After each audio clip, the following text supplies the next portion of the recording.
Ahí ya estoy seguro de que está grabando y ahora les voy a compartir la pantalla, ¿verdad? Lo primero, ya seleccioné los ejercicios que son la tarea del capítulo 9, ¿verdad? Esta es la tarea 4 porque recuerden, bueno, en la segunda unidad no se dejó tarea, en la primera solo se dejó 2, ¿verdad?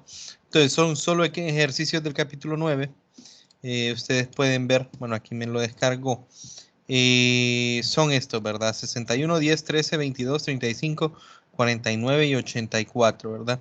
La fecha máxima de entrega es el jueves 5 de agosto, o sea, una semana tienen a partir de hoy. Eh, Son 7 ejercicios, si se fijan, o sea, pueden hacer uno al día y para cuando ya están el otro jueves, ya debería de estar lista la tarea, ¿verdad? Eh, las mismas instrucciones, ¿verdad? Simplemente no ocupan poner los enunciados, o sea, no es necesario. Lo único que ocupa es que esté bien marcado a dónde inicia cada ejercicio, ¿verdad? Que se mire qué es el nuevo ejercicio, que diga ejercicio tal o 9.61, 9.10, para que de esa forma yo pueda ver, o sea, diferenciar bien entre los ejercicios, ¿verdad? Porque a veces no ponen o lo ponen muy pequeño y es algo complicado identificarlo, ¿verdad? Eso con respecto a la tarea, ¿verdad? Del capítulo 9. Luego, bueno, el día de hoy vamos a hacer ejercicios. El primer ejercicio es un ejemplo, ¿verdad? Es un ejemplo de su libro de texto, pero yo sé que los ejemplos usualmente, bueno, o yo asumo que no todos miran los ejemplos. Si se fijan, aquí hay un ejemplo de un yoyo. Y básicamente este ejercicio del yoyo es casi lo mismo que un ejercicio que vamos a hacer ahorita, ¿verdad? Y estos están resueltos, ¿verdad? O sea, aquí está la explicación y están resueltos, pero no todos usualmente miran los ejercicios, ¿verdad? Que hay en ejemplos. Entonces, este me interesa bastante porque tiene que ver con, o sea, al final con el momento de inercia y vamos a ver algo. Y este, pues simplemente también se puede, o se pudiese preguntar de una forma eh, conceptual hasta cierto punto, ¿verdad? Entonces, vamos acá, vamos a hacer este ejemplo 10-15, ¿ok?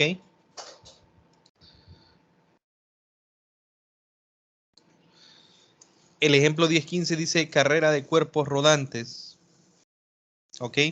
Dice, en la demostración de clase, en teoría se debería de poder hacer, aunque en clase nosotros deberíamos de, si lo hacemos, la carrera, en realidad no podemos obviar la fricción, ¿verdad? Pero en este caso vamos a obviar eso, ¿verdad? Dice, en la demostración de clase de física, un profesor pone a competir, entre comillas, diversos cuerpos rígidos redondos, soltándolos desde el reposo. Entonces todos parten del reposo, ¿verdad? Todos se sueltan del reposo. Desde arriba de un plano inclinado, como sale en la figura, ¿ok? Dice aquí, ¿qué forma debe tener un cuerpo para ser el primero en llegar a la base? ¿Ok? ¿Qué forma debe tener un cuerpo para ser el primero en llegar a la base? No, no nos están preguntando un número, no, o sea, simplemente me están diciendo, si yo suelto todos estos al mismo tiempo, ¿cuál llega primero? Y la respuesta pues no es nada intuitiva. Uno podría pensar que llega primero a veces el más pesado o el más grande, o simplemente a simple vista yo podría pensar que tal vez este anillo llega más rápido porque es el más grande, ¿verdad? Entonces cuando va girando abarca más espacio. Otro diría, no, pero es que ese es muy, como es hueco, ¿verdad? Es un anillo, no va a moverse tan rápido. Este que miro yo aquí, este cilindro sólido, va a llegar más rápido porque es sólido y está lleno, entonces lo que sea, ¿verdad? Eh, pero bueno, no es tan así. El ejercicio no nos lo dice, ¿verdad? Pero vamos a asumir, ok, vamos a asumir que todos, absolutamente todos, tienen una masa M. O sea, para que sintamos que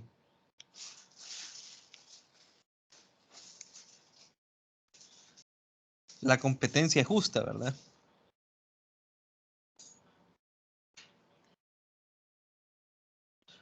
todos tienen una misma masa.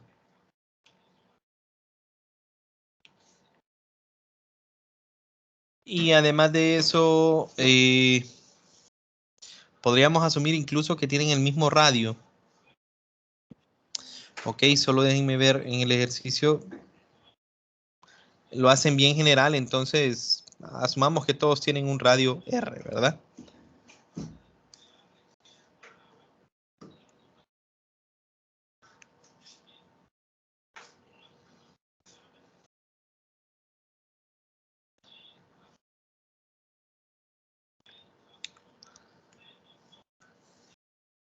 Entonces todos tienen la misma,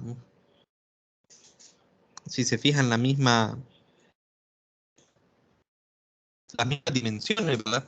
Ninguno debería de tener una ventaja sobre el otro.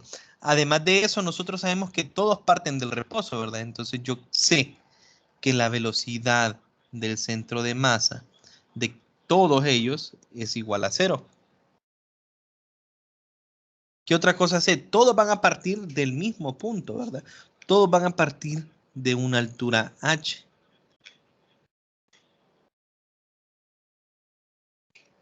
Entonces todos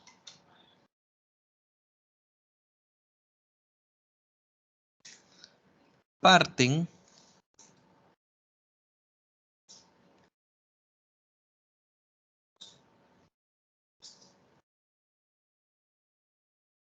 altura h.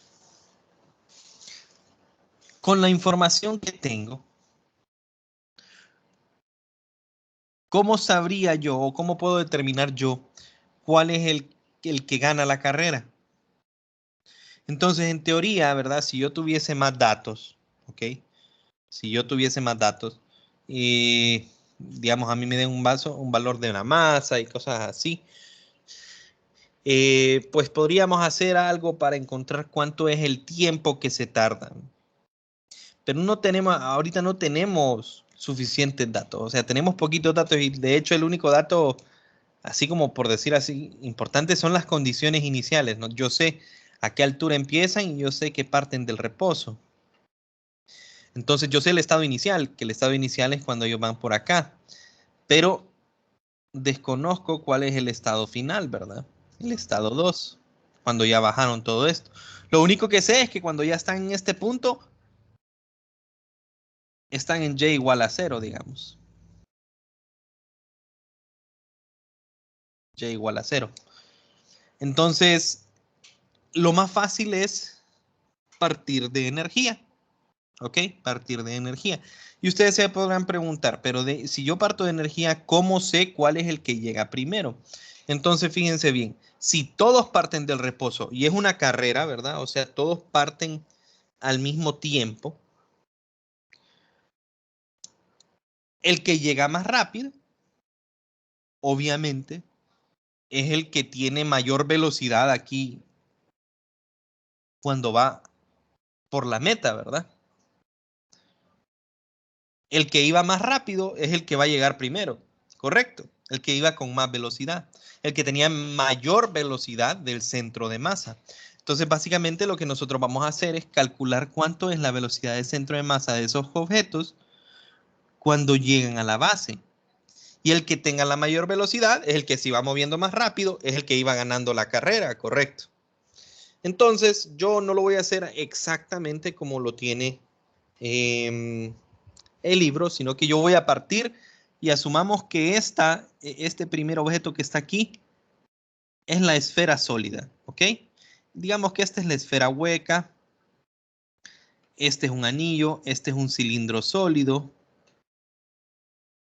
y este es un cilindro hueco, digamos. Pero yo voy a empezar con la esfera sólida. Entonces, ¿qué es? Voy a poner aquí para una o para la esfera sólida. ¿Cómo voy a resolver yo el ejercicio? Con energía, ¿verdad? Yo sé que la energía en el punto inicial, que es ahí arriba, tiene que ser igual a la energía en el punto final. Y yo sé que, o sea, voy a tener una energía cinética inicial, ¿ok? Eh, Solo estoy viendo el ejercicio, pero es de esa sección, así que voy a tener una energía potencial inicial y voy a tener una energía cinética final más una energía potencial final. ¿Ok? Entonces, obviamente estos objetos ya les voy a explicar exactamente a qué me referí, porque el ejercicio aquí le falta mencionarlo, pero es de la sección, si ustedes se fijan, donde acabamos de hablar de rodar sin resbalar. Eso es algo que va a suceder, ¿verdad? Y recuerden, yo les dije, en todos los ejercicios de la clase vamos a asumir que hay un movimiento de rodar sin resbalar, no, o sea, ningún ejercicio que vamos a hacer no va a tener resbales ahí. Y bueno, ahora yo tengo energía cinética y energía potencial, ¿verdad? Entonces yo sé que esto sería un medio de la masa por la velocidad al cuadrado más mg por una altura. Ojo, recuerden, ya no solo es esta, ¿verdad? Todos esos objetos, mientras bajan la colina, ¿ok? Mientras bajan ese plano inclinado, no solo se van trasladando, ¿verdad? O sea, no solo hay una traslación. Recuerden, son objetos redondos, ¿verdad? Entonces, obviamente, estos también van a girar. ¿Ok? Entonces, esta K hay que recordar que es, lo voy a poner en azul siempre, K de rotación, digamos, más K de traslación, más energía potencial. Y al final también, ¿verdad? K de rotación final más K de traslación final más energía potencial. Ahora ya podemos evaluar. El sistema parte del reposo, entonces yo sé que BCM es igual a 0, pero si rueda resbalar, yo sé que BCM es igual a R omega. Y si BCM es igual a 0, entonces es lo mismo que decir R es distinto de 0, ¿verdad? R en realidad, nosotros habíamos dicho que es un radio R, ¿ok? Un radio R mayúscula. Entonces, este es distinto de 0, ese existe, ¿verdad? Entonces, el que es 0 es omega, ¿verdad? Esto implica a que omega también sea 0. Y obviamente, ¿verdad?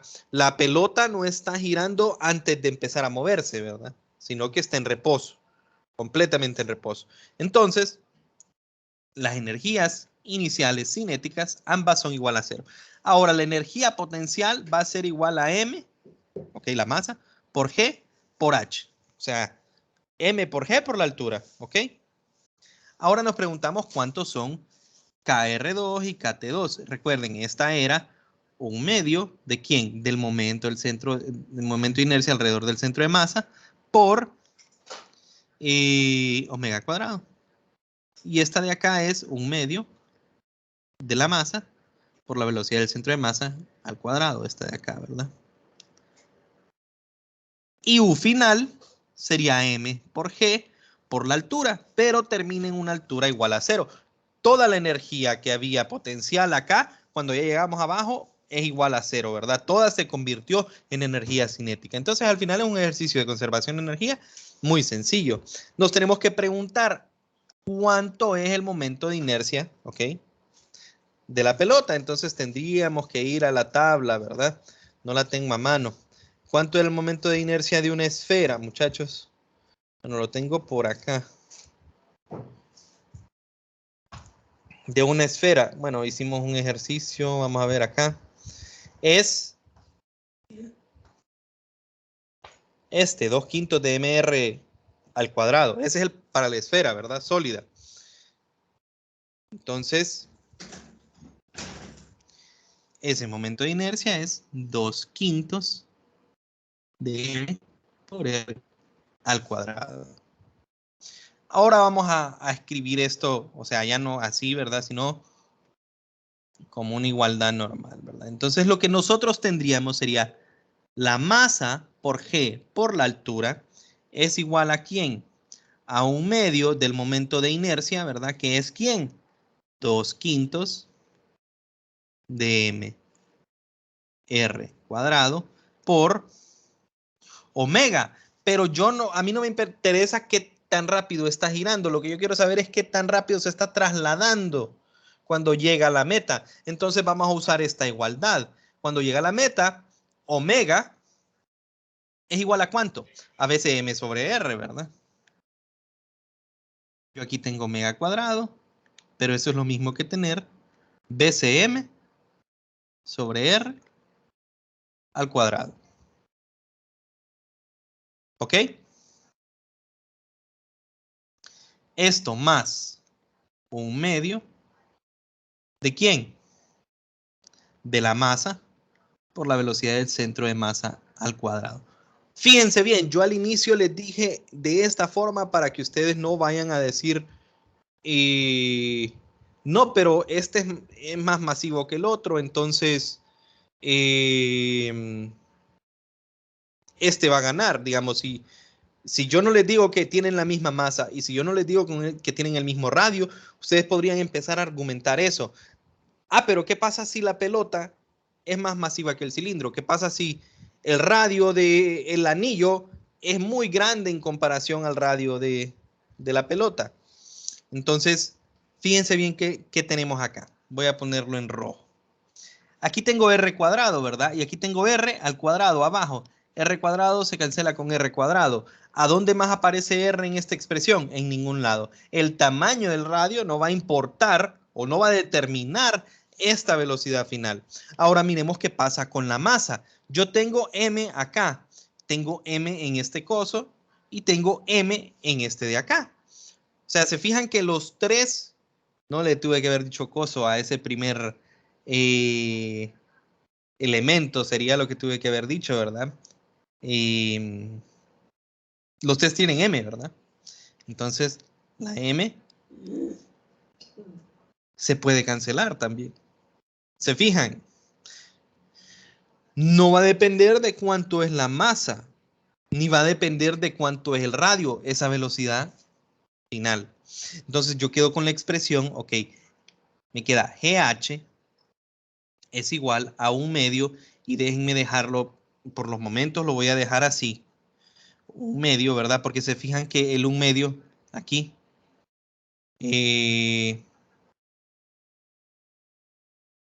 es factor común, ¿verdad? El 1/2. ¿De quién? De 2/5 BCM cuadrado más 1, bueno, más BCM cuadrado, porque le saqué, ¿verdad? El factor común. Y de hecho el BCM cuadrado puede salir como factor común también. Entonces me queda GH es igual a 1/2 de BCM, o bueno, BCM cuadrado medios. ¿De quién? Esto lo debía haber puesto solo por el énfasis en otro color. 2/5 más 1. Yo sé que esto que está en el paréntesis, yo sé que se puede simplificar, ¿verdad? Yo sé que puedo hacer esto 5/5 y pasar todo esto a 7/5. Yo sé. Pero lo vamos a dejar así solo por la demostración. Y después vamos a ver cuál era el propósito y por qué lo estoy dejando así y por qué estoy dejando este en otro color, ¿verdad? ¿Qué es lo que quiero yo? BCM, entonces despejo para BCM. ¿Qué es lo que tendría yo? 2 veces GA, bueno, aquí, BCM es igual a 2 veces GH, ¿okay? Esto de acá multiplicado por esto de acá, y este número que está en paréntesis pasa dividiendo, ¿verdad? Entonces sería 2 veces GH, H, dividido entre ¿quién? Entre 2/5 más 1. Yo tengo esto de acá, pero BCM estaba al cuadrado, entonces en realidad es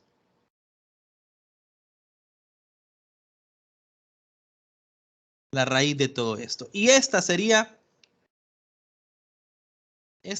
la velocidad que tiene la esfera cuando llega abajo, ¿verdad? Cuando llega a la meta. Ahora tenemos que hacer lo mismo para todos. sea, repetir esto para el anillo, repetir esto para el cilindro, para la esfera hueca. Y se puede ver como un trabajo, como, no, que es mucho trabajo este ejercicio. Pero fíjense bien, ¿qué es lo que cambiaría? MGH sigue siendo lo mismo. La energía inicial sigue siendo la misma. La energía final sigue siendo la misma. De hecho, esta forma de acá no cambia y esta forma de acá no cambia. Lo único que va a cambiar de un objeto a otro va a ser esto de acá. Esto es lo único. Esto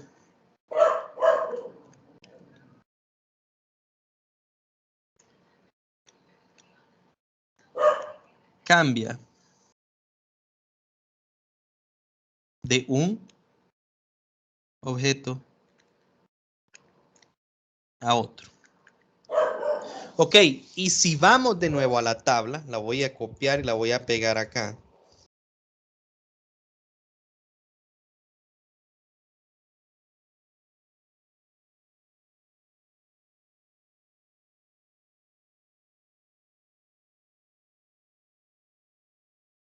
Aquí está mi tabla.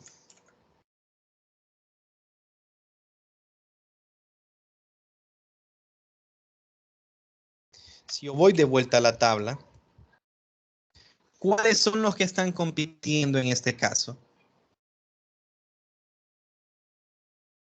La esfera sólida, la esfera hueca delgada, un cilindro hueco de pared delgada, un cilindro sólido, ¿ok? Un cilindro sólido.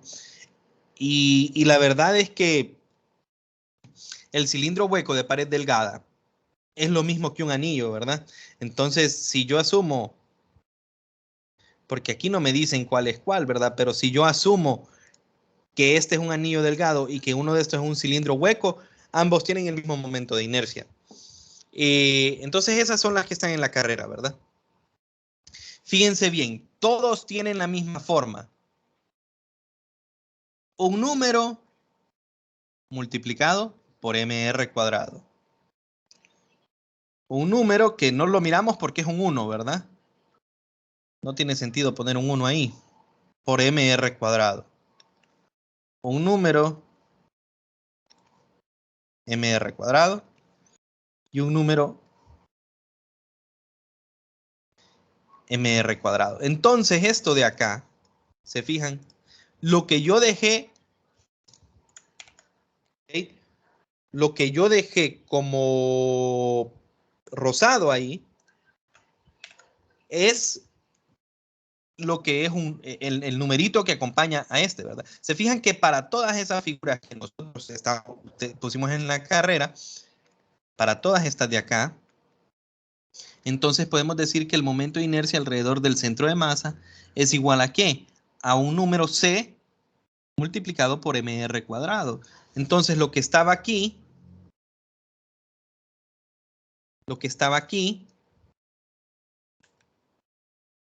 en vez de eso voy a poner yo una c. Y esa sería la respuesta general. Se fijan que eso es lo único que cambia. Cuando yo vengo, yo plantearía esto para el cilindro, siempre sería un medio de I omega cuadrado. Ok, el omega cuadrado sigue siendo esta expresión, más un medio de la masa por la velocidad del centro de masa al cuadrado. ¿Y qué es lo único que cambiaría en esta expresión? El mr cuadrado siempre aparecería. Lo único que cambiaría sería este numerito, este numerito.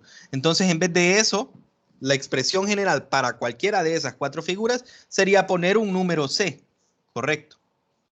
Ahora comparemos, ¿ok? Comparemos o concluyamos mejor. Abajo tenemos C más 1.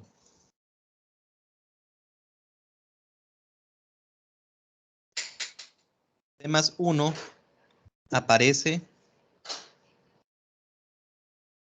como denominador.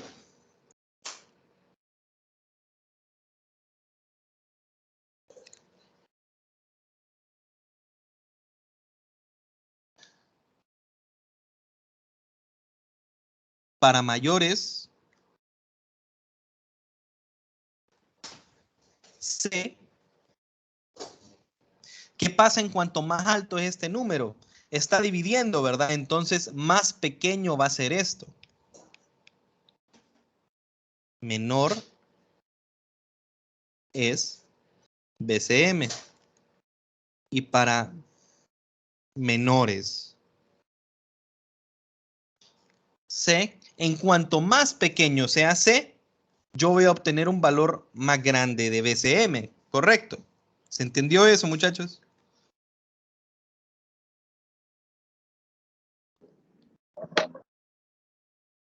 Sí, ingeniero.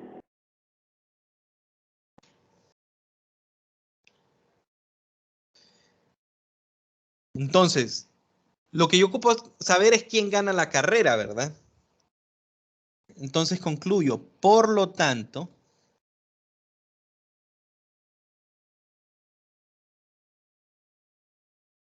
gana la carrera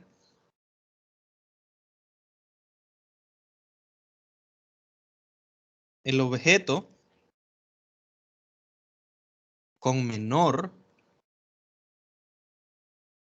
C. Y nos vamos a ir a la tabla y vamos a ver cuál es.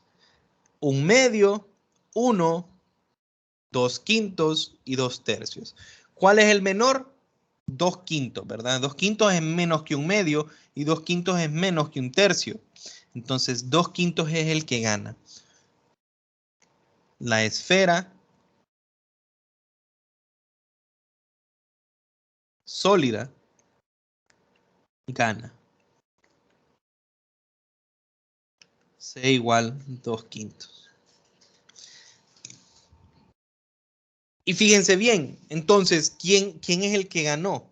Asumiendo que todos tienen, yo les repito, ¿verdad? Esto no, al final, cuánto vale la masa no, y cuánto vale el radio no nos importaría.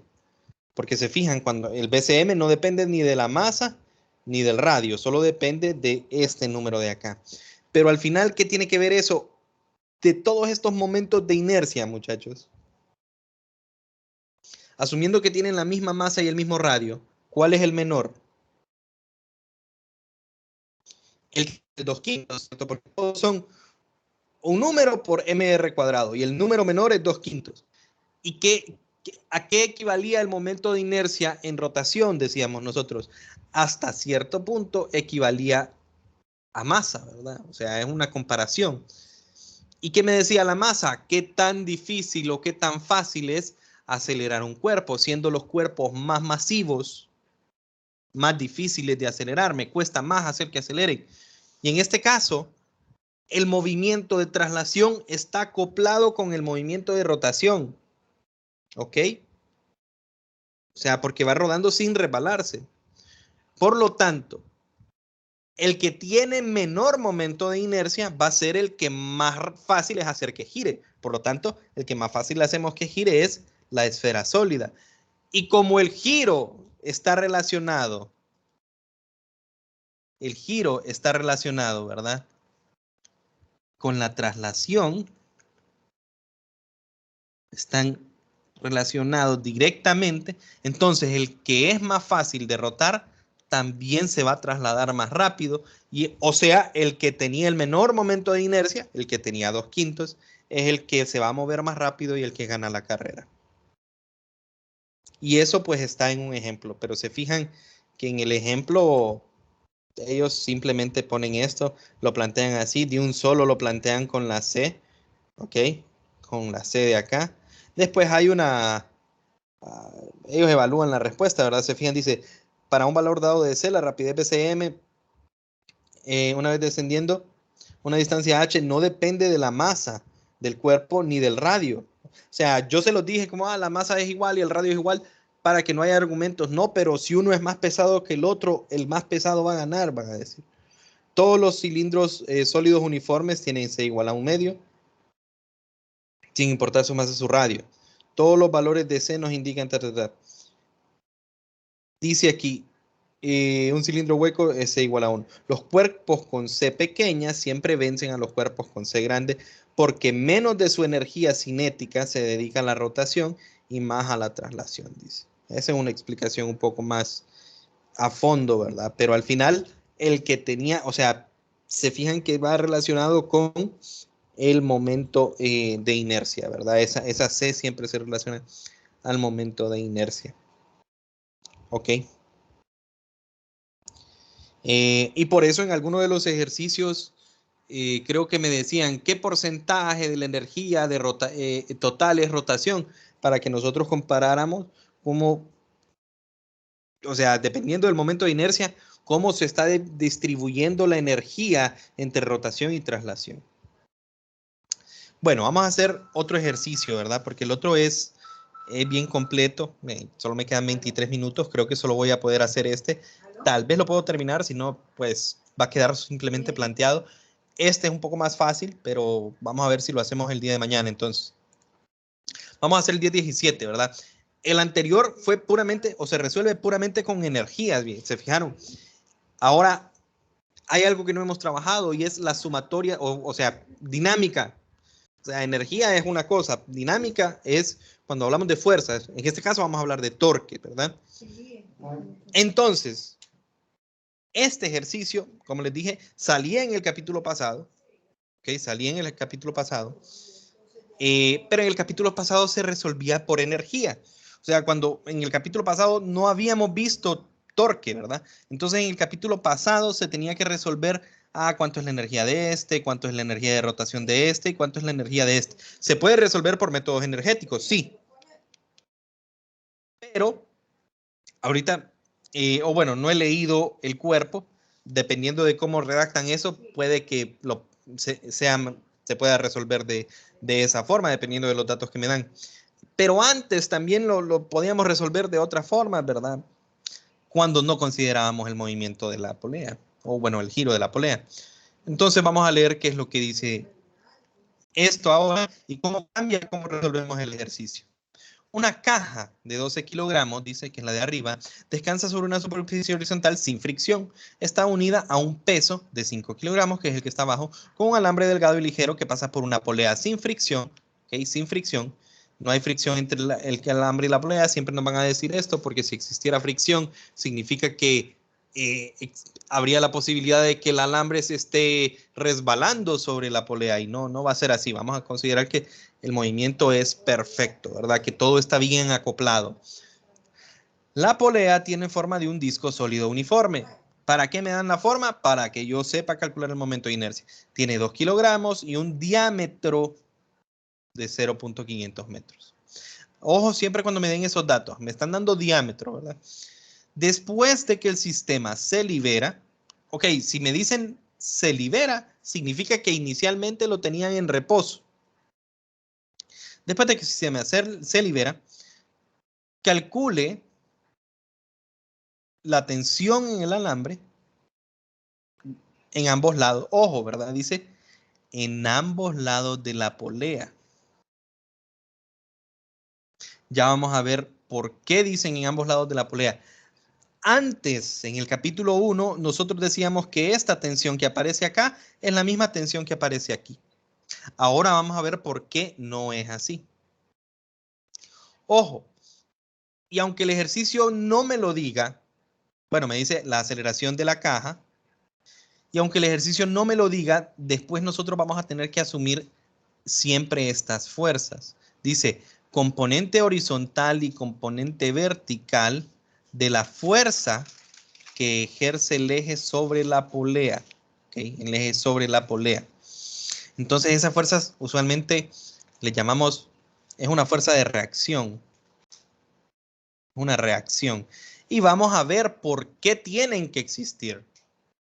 Si no existen, algo raro estaría pasando. Entonces, vamos a anotar los datos, ¿verdad? Le vamos a llamar M1 a la primera caja, la de 12 kilogramos. Le vamos a llamar M2 a la caja de 5 kilogramos. ¿Ok? Le vamos a llamar M mayúscula a la polea.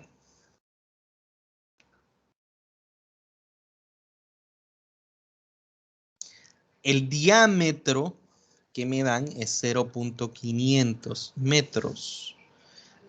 Pero nosotros usualmente no queremos diámetro, lo que queremos es radio, ¿verdad? Entonces, el radio de la polea es 0.250 metros. ¿Ok? Eso es todo lo que sé yo y que el sistema se libera desde el reposo. Entonces, se libera.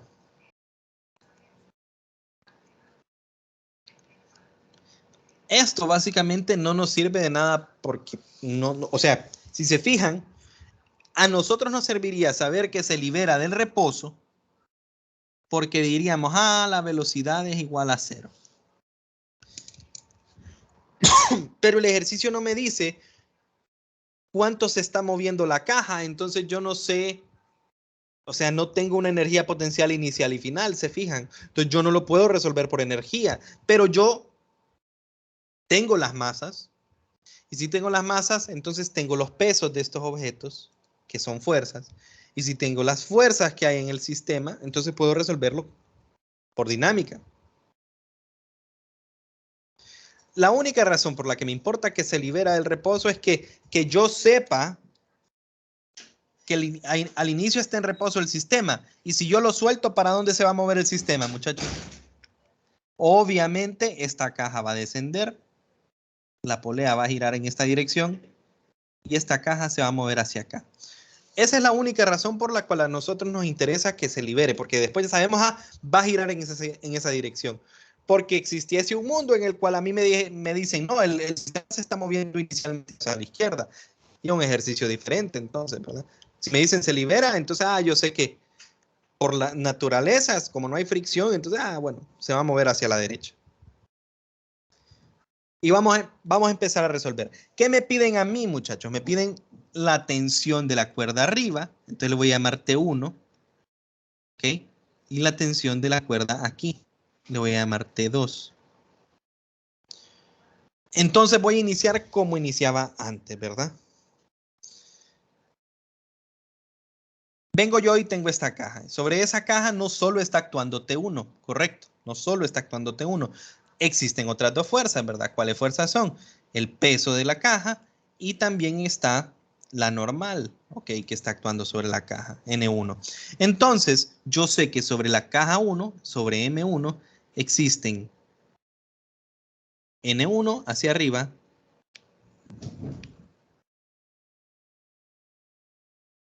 perdón, omega, bueno, sí, W1 hacia abajo, que es igual a quién, a M1G, y hay una tensión, y a mí me dicen la tensión en ambos lados, entonces voy a considerar que esta tensión, porque me especificaron las dos tensiones, ¿verdad? Le voy a llamar T1. ¿Ok? T1.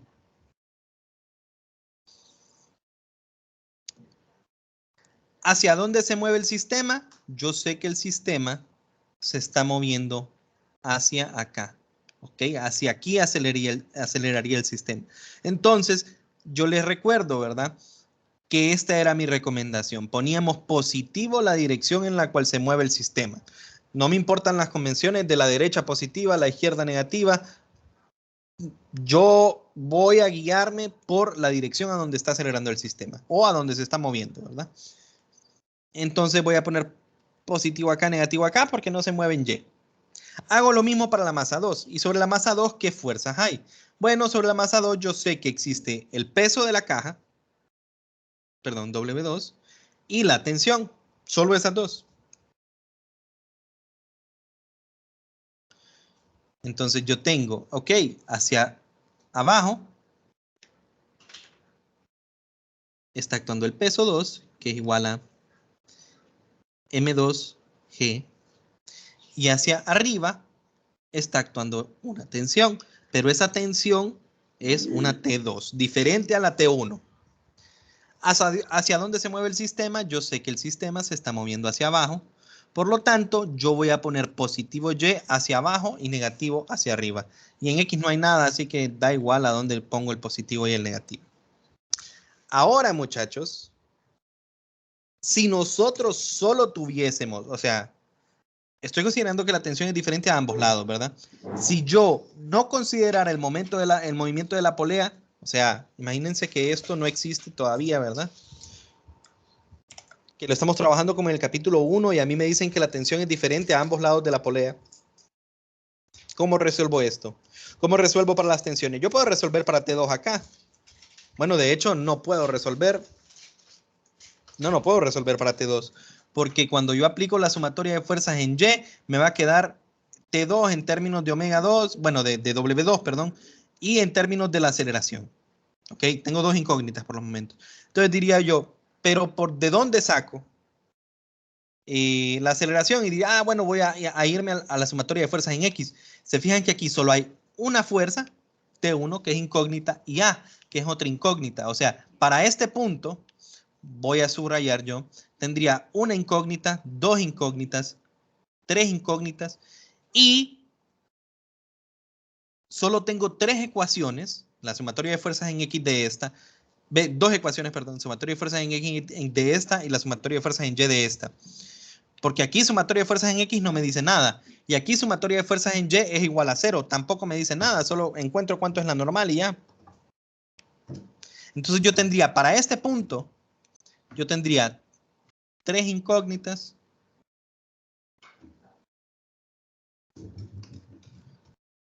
Dos ecuaciones. Imposible resolver este sistema de ecuaciones. Dos ecuaciones y tres incógnitas no se puede resolver. Tenemos que recurrir a alguien más. ¿Y quién es el único que nos hace falta considerar? La polea. Y yo ya sé que la polea está girando. ¿Ok? Por lo tanto, yo sé que ahí puedo aplicar una sumatoria de fuerzas o una sumatoria de torques. ¿Cuál es el detalle? ¿Cuál es el detalle? Que la polea, como está girando, yo ya no puedo hacer como lo hago con las cajas, que la considero una caja puntual, o sea, un punto, ¿verdad? Una masa puntual, perdón.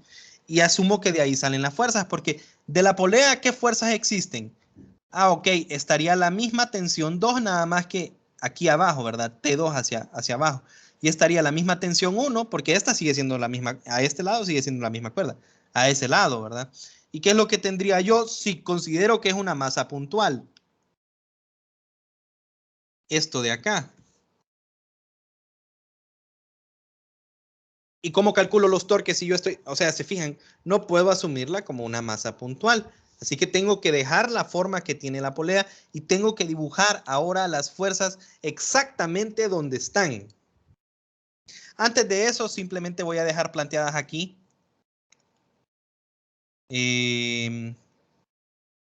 sumatoria de fuerzas en X igual a M por A. T1 igual a M por A. ¿Ok? Eso es lo que me quedaría. Aquí, sumatoria de fuerzas en Y igual a M por A. Me quedaría W2, que es M2G, menos, ¿por qué? Porque va en la dirección negativa, T2 igual a M2 por A. Aquí me faltó, este es M1, ¿verdad? M1A. Entonces tengo dos incógnitas, dos ecuaciones, tres incógnitas. No puedo resolver. Ahora, vamos entonces a las fuerzas que hay en la polea. Y yo sé que la polea tiene una fuerza T1, que sería la cuerda que está acá. Y tiene una fuerza T2, que sería la cuerda que está acá. Ambas estas generan un torque. Se fijan, yo puedo dibujar mi línea radial desde el centro de la polea, que es el eje de giro, ¿okay? Hasta acá. Y aquí hay una distancia R. Y desde acá hasta acá, perpendicular con la línea de acción, hay una distancia R. Entonces, ambos generan un torque. Como son perpendiculares, entonces el torque simplemente va a ser fuerza por R, ¿verdad? Porque si le pongo el seno, sería el seno de 90 y el seno de 90 es 1. Entonces, ¿yo qué tendría acá? Bueno, aquí yo ya tengo, ya no es una sumatoria de fuerzas, sino que es sumatoria de ¿quién? De torques. Igual a I, centro de masa, por alfa. ¿Ok?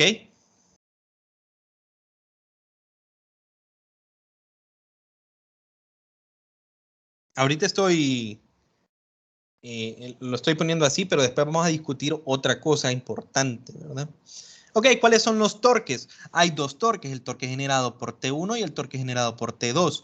¿Cuál es positivo y cuál es negativo? Ah, bueno, recuerden, ya cuando yo voy a trabajar con dinámica, yo les recomiendo que la convención de que las vueltas para este lado son positivas y las vueltas para... Olvídense de ella, ¿ok? No pensemos en la convención acá. ¿Por qué? Por lo mismo que yo les decía acá, ¿verdad? Por ejemplo, si yo aquí hubiese trabajado con la convención es positivo arriba, negativo abajo. Una convención no significa que yo tenga que seguirla siempre. Entonces, cuando yo pongo esto, yo sé que la aceleración va hacia abajo. Esta A no es una A, es una menos A, ¿recuerdan? Porque va en la dirección negativa, iría en la dirección negativa. Correcto. No sé si se acuerdan de eso. Entonces yo les dije, para no andar, porque yo sé que lo que a uno se recuerda es fuerza igual a masa por aceleración, les decía yo. Eso es lo que ustedes recuerdan. Entonces, como recuerdan masa por aceleración, no nos vamos a acordar de que, pero la aceleración va en la dirección negativa, entonces la tengo que poner negativa acá. No nos vamos a acordar. Toda esa discusión de la primera unidad, recuerdan. Y yo les dije, para no calentarnos la cabeza, pongamos la dirección positiva en la misma dirección que se está dando el movimiento o la aceleración del sistema. Entonces pongo positivo abajo, de tal forma de que la aceleración está apuntando en la dirección positiva. Entonces cuando yo hago sumatoria de fuerzas igual a MA, está bien que ponga A porque va a ser positiva en esa dirección. Y luego solo me fijo qué fuerzas están en la dirección positiva y qué fuerzas están en la dirección negativa. Exactamente eso hagamos, pero con el giro. ¿En qué dirección va a girar esta polea, muchachos? Yo sé que esta polea gira acá, ¿cierto? Entonces definamos giros así como positivos. Bueno, o torques así como positivos. ¿Para qué? Para que cuando yo haga sumatoria de torques igual a I por alfa, ¿okay? Yo sé que alfa va en esa dirección. Y está bien que lo ponga positivo acá. Porque si yo no hago eso, si yo me quedo con la convención, no, los giros hacia acá son positivos. Entonces ustedes tendrían que acordarse aquí de poner pero este es menos alfa porque en realidad el sistema está girando en contra de la dirección positiva. ¿Se fijan? Entonces yo les recomiendo el mismo tip, ¿verdad? Si está el sistema girando con aceleración en esta dirección, y lo sé porque la polea va a girar en esa dirección, ¿va? Entonces considero los torques de esta forma positivos y los torques en contra negativos. Entonces, ¿qué torque me genera? ¿Qué torque le aporta a la rotación? O sea, ¿qué torque es el que me está generando aceleración?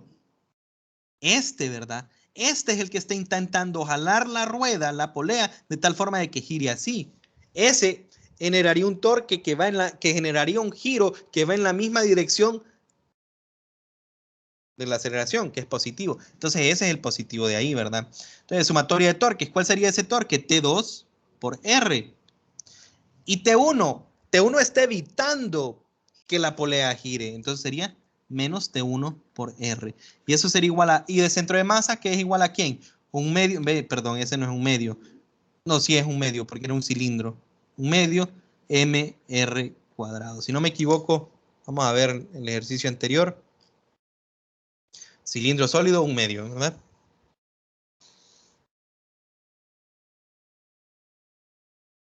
¿Ok? Por alfa, pero a mí nunca me piden aceleración angular. Entonces, yo sé que alfa, ¿ok? Si yo analizo este punto de acá y quiero saber cuánto es la aceleración acá, que sería una aceleración tangencial, pero se fijan que esa aceleración tangencial es la misma aceleración que tendría la cuerda, que va por acá, que es la misma aceleración de acá. A tangencial es la misma aceleración que tiene la caja aquí abajo. Entonces yo las puedo relacionar, ¿ok? Yo las puedo relacionar haciendo R, A igual a R alfa, ¿verdad? A igual a R alfa, y aquí tengo alfa, entonces esto es A sobre R. Uno de estos se cancela con uno de estos. Estos de acá se me cancelan con este otro. Y si se fijan, ya tengo yo un sistema. Ya tengo yo un sistema de 3 ecuaciones.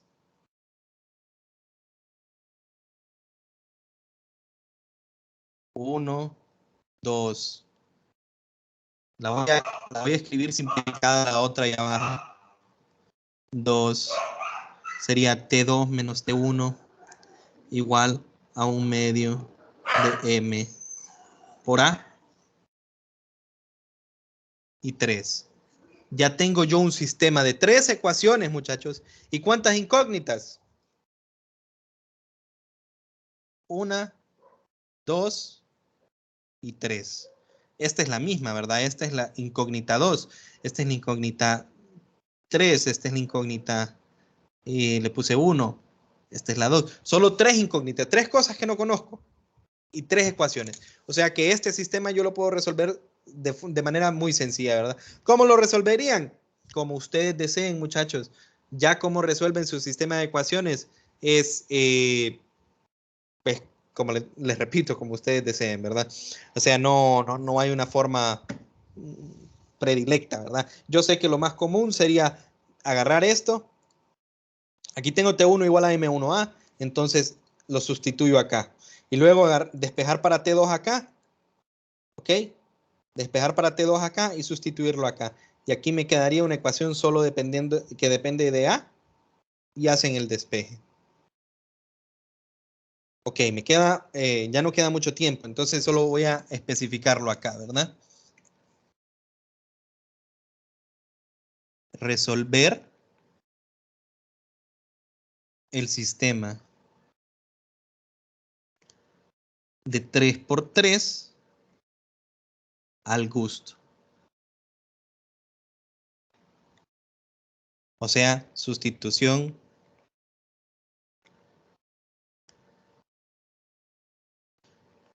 eliminación,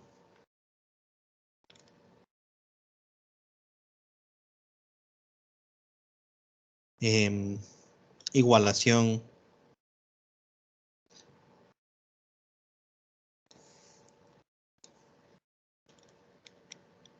Kramer,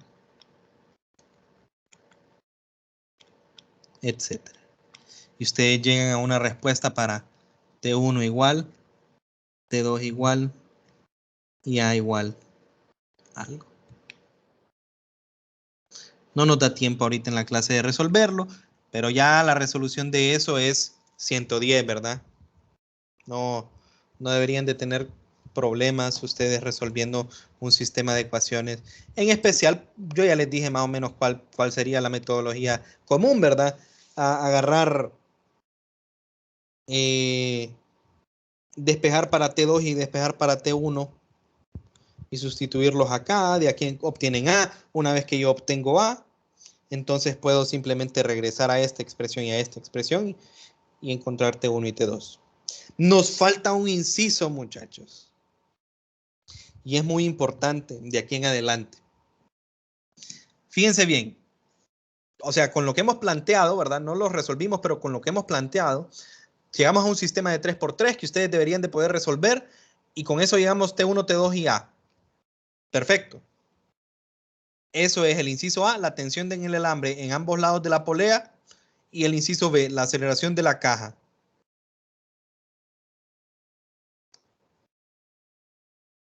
Pero ¿qué pasa con el inciso C? Me dice, las componentes horizontal y vertical de la fuerza que ejerce el eje sobre la polea. ¿Y qué es eso? Entonces, voy a agarrar de nuevo este de acá y les voy a explicar. Abajo. Inciso C. Tengo yo aquí mi polea, muchachos. ¿Ok? Fíjense bien.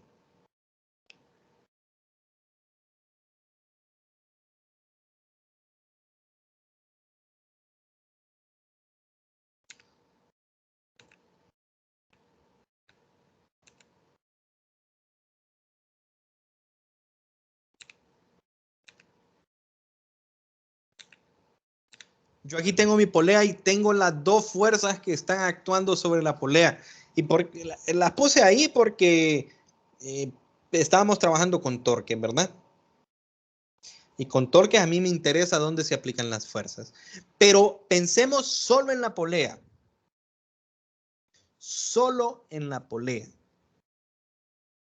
Definamos esta dirección como X y definamos esta dirección como Y. Y voy a hacer sumatoria de fuerzas en X es igual, bueno, o solo sumatoria de fuerzas en X. ¿A cuánto tiene que ser la sumatoria de fuerzas en X para la polea, muchachos?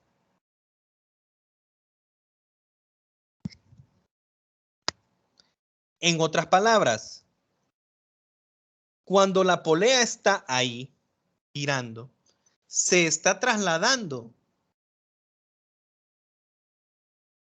o está girando fija en el eje. Girando fija en el eje. Entonces no está trasladando. Y si no se está trasladando, significa que la velocidad del centro de masa, o en general, sí, la velocidad del centro de masa es igual a 0. Y si la velocidad del centro de masa es igual a 0 y va a ser igual a 0 durante todo el giro, ¿cómo es la aceleración del centro de masa? Si la velocidad del centro de masa es igual a 0, la aceleración también, porque la derivada de una constante es la derivada de un número, en general, es igual a 0, ¿verdad? Entonces la derivada de 0 es igual a 0.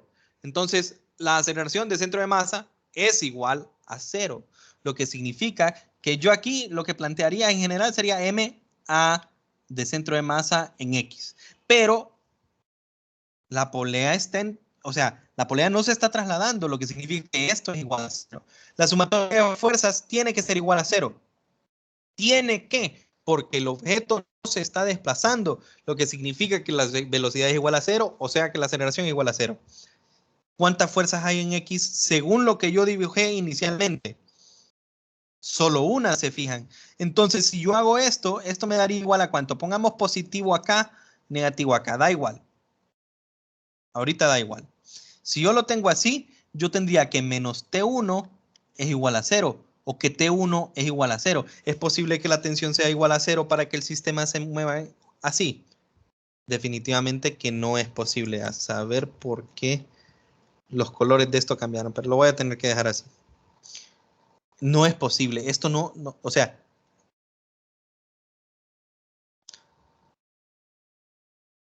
entonces significa que a mí me faltó poner una fuerza. Y cualquiera de ustedes dirá, pero ¿y eso no va a cambiar la situación original? Pues la verdad que no. En general, cuando nosotros tenemos, por ejemplo, cuando yo tengo una palanca, ¿verdad? Y, digamos aquí, nosotros hemos puesto, aquí está el eje de giro y después pongo la palanca. No solo existen estas fuerzas que están por acá, van a existir fuerzas de reacción por la tercera ley de Newton. Va a existir una fuerza, yo le voy a llamar R ahorita, que actúa, bueno, FR le voy a llamar, porque si le pongo R se puede confundir con el radio. De reacción que se da debido a una reacción a cualquier cosa que esté sucediendo acá. ¿A dónde viene a caer? Al eje de giro. Entonces lo mismo acá. Debido a todo lo que está sucediendo, va a aparecer una fuerza de reacción, ¿ok? Digamos primero en X. Entonces a esa le voy a llamar FRX. La fuerza de reacción en X. Pero ¿qué pasa si yo hago este mismo análisis en Y? Yo diría, ok, la sumatoria de fuerzas en Y es igual a 0. ¿Por qué? Porque no se está desplazando hacia arriba y hacia abajo. ¿Y cuáles son las fuerzas en Y? Las fuerzas en Y, ojo, ¿verdad? Serían, si pongo negativo arriba, positivo, serían menos el peso, menos la tensión, igual a 0. Pero eso no sería correcto, ¿verdad? Porque ambas van en la misma dirección. ¿Cómo es posible que dos fuerzas en la misma dirección no me generen una aceleración si no hay ningún tipo de resistencia, ¿verdad? Entonces eso sería incorrecto de nuevo. Ok, eso sería incorrecto. aparecería una fuerza de reacción en Y, en este caso, reaccionaría a esa tensión, ante esa tensión, ¿verdad? Aquí, FRY. Y en general, la fuerza de reacción iría en diagonal hacia acá, ¿verdad? Si nosotros simplemente la calculamos. Esas actúan directamente en el eje. Igual el peso, no lo dibujé, se me olvidó, pero el peso actúa directamente acá en el centro, ¿verdad? Nosotros el peso lo dibujamos desde el centro de masa. Entonces el peso en este caso, porque el eje de giro es el centro de masa, el peso no me genera torque. En algunos casos, como lo vamos a ver en el siguiente capítulo más a detalle, el peso me puede generar un torque. Pero ¿qué otras fuerzas existen? La fuerza de reacción en X y la fuerza de reacción en Y. ¿Generan torque? No generan torque. ¿Por qué? Porque están actuando directamente en el eje, o sea que el R de ellos es igual a 0. O sea que no generarían torque. Y después llegaríamos a la pregunta, ¿y cómo lo resolvemos? Ah, entonces ahí sí ustedes vienen y aplican sumatoria de fuerzas en X y sumatoria de fuerzas en Y. Entonces, ¿cómo sería la cuestión? Yo hago sumatoria de fuerzas en X, yo sé que tiene que ser igual a 0 porque el sistema no está acelerando. ¿Y sería cuánto? FRX menos T1 y eso tiene que ser igual a 0. ¿Ok? Y hago lo mismo para la sumatoria de fuerzas en Y. Esto tiene que ser igual a 0. Entonces sería FRY que va hacia arriba menos el peso menos la tensión 2 y esto tiene que ser igual a 0. Y de aquí simplemente despejamos para FRY y para FR peso 2. Despejamos para FRY y para FRX y obtengo las fuerzas de reacción. Y esto va a aparecer después en todos los ejercicios que sean como este, una polea o un puente que está, o sea, que tiene su eje allá en la orilla y lo vamos a ver a fondo en el capítulo 11. Ahí se trabaja más con fuerzas de reacción. Pero de ahora en adelante, cuando tenga sistemas como ese, ¿verdad? Asuman que existe la fuerza de reacción, ¿verdad? No nos van a estar cargando y diciendo, calcule las fuerzas de reacción, aquí hay fuerzas de reacción, sino que asumamos que existen. Bueno, muchachos, me pasé de la hora, ¿verdad? Pero eso es todo por el día de hoy. Y no sé si hay alguna pregunta con este ejercicio, ¿verdad? No lo resolvimos del todo, sí, yo sé, pero sé que lo que queda es matemática, entonces deberían de poder resolverlo, ¿verdad? ¿Alguna consulta, muchachos? No, ingeniero. Ok, si no hay consultas, entonces nos miramos mañana. El día de mañana vamos a hacer más ejercicios, vamos a hacer el del yoyo, que es puramente energético, y voy a buscar qué otro tipo de ejercicios puedo encontrar por ahí. Gracias, ingeniero. Ok, que pasen una buena noche.